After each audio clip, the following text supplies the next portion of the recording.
अरे आग लगे, ये भी कोई जिंदगी है। सुबह से चिल्लम चिल्ली पुकार सुन के मैं तो तंग आ गई हूँ। अरे वो भी क्या दिन थे जब मैं गांव में रहा करती थी। पहले बड़ी सुखी थी मैं। पहले मेरी जिंदगी क्या थी और अब क्या हो गई है। शहर में तो लोग भेड़ बकरी की तरह जीते हैं। जीने का असली मजा तो गांव में है। क्यों, क्या हुआ माँ जी? आज गांव की बहुत याद आ रही है आपको? अरे हाँ बहू, शहर का जीना भी कोई जीना है। लोगों की आधी जिंदगी तो सड़कों के ट्रैफिक में निकल जाती है और यहाँ रखा ही क्या है। एक बात कहूँ, दिल्ली शहर अब पहले जैसा नहीं रहा। क्या माँ, जब देखो गांव के गुणगान गाती रहती हो। ठीक है, इस बार ना बच्चों के कॉलेज की छुट्टियों में हम सब गांव चलेंगे, ठीक है? हाँ, ये ठीक है। फिर कुछ दिनों के बाद सारा परिवार अपने गांव चला जाता है। अरे वाह, हाँ, कितनी ताजी और साफ हवा है, कितनी शांति है यहाँ। चल बहू, अब बढ़िया सा खाना बना दे, मजे से आंगन में बैठ के खाएंगे। सुशीला गांव का माहौल देख बड़ी खुश होती है। 2 दिन के बाद गांव की कुछ औरतें सुशीला के घर आती हैं। बड़े दिनों के बाद गांव आई है सुशीला। हमें तो लगा कि तू शहर जाके गांव को भूल गई। और बतिया, तेरी बहू कैसी है?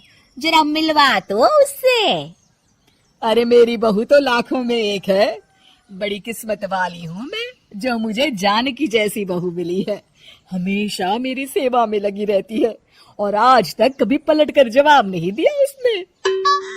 सुशीला की बातें सुनकर सभी औरतें हंसने लगती हैं।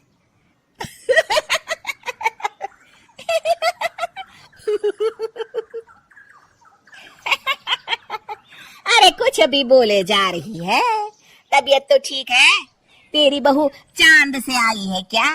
क्यों बहनों, दुनिया की कोई भी बहू अच्छी होती है क्या? सब औरतें ममता की हाँ में हाँ मिलाती हैं।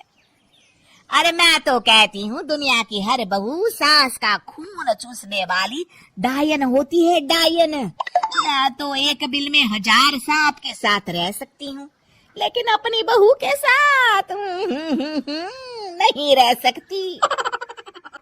हाँ, तूने सही कहा। मेरी बहू तो तेरी बहू से भी 2 कदम आगे है। सब औरतों की बातें सुनकर ममता मन ही मन बड़बड़ाती है। अरे ये गांव सुधर गया, लेकिन औरतें नहीं सुधरी। अगर थोड़ी देर और इनकी बेवकूफी भरी बातें सुनूंगी तो मैं सच में पागल हो जाऊंगी। फिर सुशीला उन औरतों को घर से दफा कर देती है और राहत की सांस लेती है।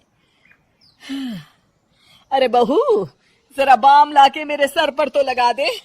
उन औरतों की फालतू बातें सुनकर मेरा सर चकरा गया है। इस गांव की औरतों का तो भगवान ही मालिक है। फिर अगले दिन सुशीला की सास उससे कहती है, अरे बहू, तू यहाँ क्या आराम फरमाने आई है? आखिर ये तेरा ससुराल है। चल चल, घर के कामों में हाथ बटा।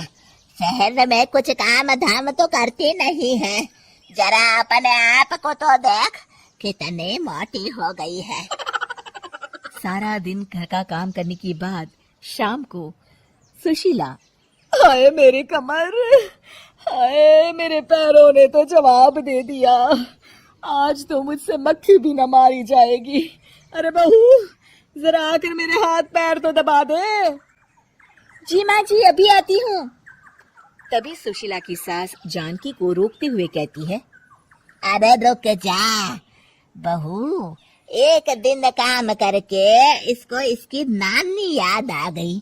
हम लोग तो रोज इतना काम करते हैं, कोई जरूरत नहीं इसके हाथ पैर दबाने की। सुबह तक सब ठीक हो जाएगा। सुशीला अपनी सास की बातें सुनकर हैरान रह जाती है। इस तरह धीरे धीरे गांव आने के बाद सुशीला की परेशानी शुरू हो जाती है। फिर एक दिन, अरे आज तो मैं कपिल शर्मा देखूंगी क्योंकि आज संडे है। सुशीला जैसे ही टीवी ऑन करती है तभी बिजली कट जाती है। अरे सत्यानाश, इस बिजली को भी अभी जाना था। इतने दिनों से मैं टीवी सीरियल देख नहीं पाई। हमारा देश इतनी तरक्की कर रहा है, अरे पता नहीं ये गांव कब सुधरेगा। अरे अब तो 2 दिनों के लिए बिजली को भूल जा, ये तो यहाँ रोज की बात है। अब इस अंधेरे में रहने की आदत डाल ले। हाँ हे भगवान, अब क्या होगा?